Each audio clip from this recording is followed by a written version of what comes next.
Olá pessoal, sejam todos bem-vindos mais uma vez ao nosso canal de YouTube. Como sempre é um prazer estar aqui diante de vocês para abordarmos assuntos de extrema pertinência. Bem, hoje eu trouxe um assunto muito levantado e muito discutido a nível da camada estudantil, não só. Como fazer uma prova e, não obstante, alcançar uma nota perfeita, a nota esperada, não é? Portanto, se estiveres interessado nessas dicas, não hesite, continue aí do outro lado e vamos a isso.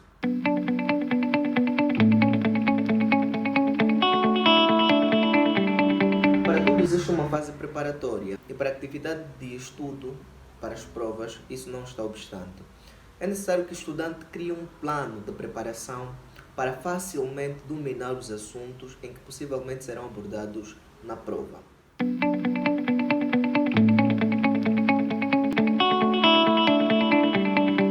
Relativamente à preparação, o primeiro elemento, a primeira fase é o estudante estudar as matérias.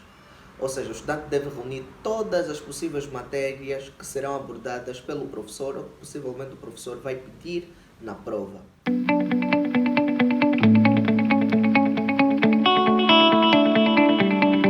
Depois do estudante perceber, depois do estudante desenvolver, estudar estes mesmos argumentos, estes mesmos assuntos, o outro passo que ele deverá utilizar é a esquematização.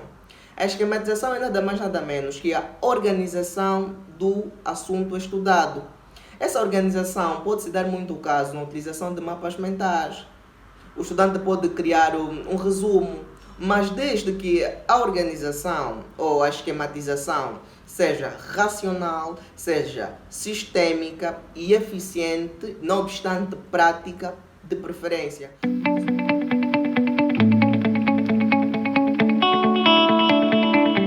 Outro ponto é o estudante perceber que todo estudo teórico tem uma representação prática. O estudante, depois de sistematizar, ele deverá encontrar, ou ainda mesmo no processo de estudo, ele deverá encontrar o acento prático do assunto estudado. Na prática, esse assunto que eu estou a estudar, qual é o seu acento prático?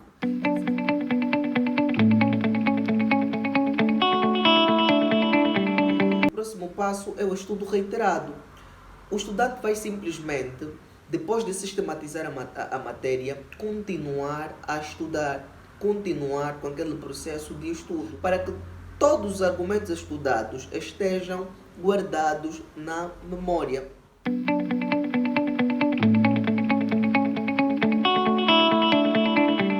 O próximo processo é aquilo que é a fase propriamente dita da prova. Infelizmente, muitos estudantes acabam cometendo erros gravíssimos nessa fase. Por quê? Porque eles acabam olhando para a prova como um conjunto de ideias que estão estritamente separadas, quando na verdadeira essência todos os argumentos que o professor pede na prova estão ligados. Todos os argumentos. Então a prova deve ser vista como um sistema em que todas as perguntas estão estritamente relacionadas.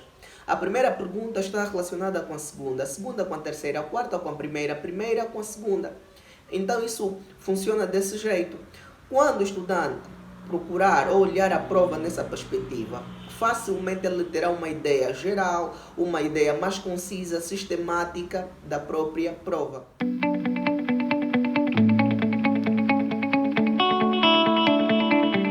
O próximo passo é começar a responder às provas. Mas o processo de responder às provas obedece também a um determinado critério. As perguntas, ao serem respondidas, primeiramente o estudante deve notar que, do mesmo jeito que existem perguntas subjacentes, também existem respostas subjacentes. Com isso, o que é que eu quero dizer? Eu quero dizer que quando o professor faz uma determinada pergunta, nós devemos encontrar ou procurar a resposta que está por detrás da pergunta. Toda pergunta há uma resposta por detrás, em que o estudante, o leitor, deve encontrar para poder perceber a pergunta. Naqueles casos em que não se percebe a pergunta, se as perguntas subjacentes elas servem para percebermos, não é, uma determinada afirmação, As respostas subjacentes servem para percebermos uma determinada pergunta. E deve-se perceber que a resposta subjacente é a afirmação que originou ou que origina uma determinada pergunta. Quando o estudante consegue fazer esse jogo de reflexão, facilmente consegue responder com perfeição às perguntas em que o professor faz.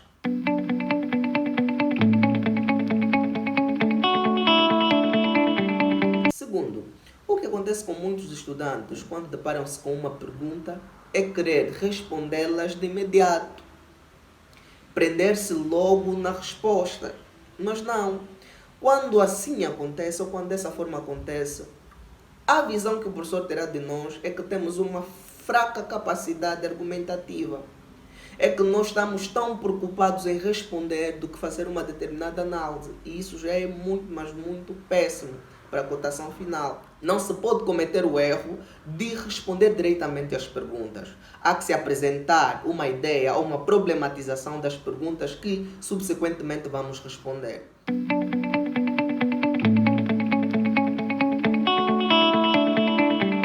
O mesmo jeito deverá acontecer quando o professor nos pedir para argumentar um determinado tema. O estudante não pode de antemão pegar no pensamento ou na ideia central e começar a desenvolver. Primeiramente deverá contextualizar, depois problematizar, apresentar uma ideia introdutória e só assim começar a desenvolver os assuntos. No desenvolvimento, o estudante deverá tomar por atenção aquilo que são os argumentos chaves, as ideias chaves, o pensamento, a linhagem de pensamento do professor, a posição do professor e, não obstante, a posição do próprio estudante, ou seja, a sua própria posição. E depois fazer um juízo de valores dentre esses todos argumentos, essas mesmas linhagens de pensamento. Depois de desenvolvido todos esses assuntos, o que o estudante deverá fazer é concluir os mesmos argumentos. Porque se assim não for, também vamos espelhar ao professor uma fraca capacidade argumentativa. Então, meus amigos, muito obrigado pelo tempo disponibilizado. Só para reiterar, se não for inscrito, inscreva-se no nosso canal, deixa likes nos vídeos já publicados e até o próximo encontro.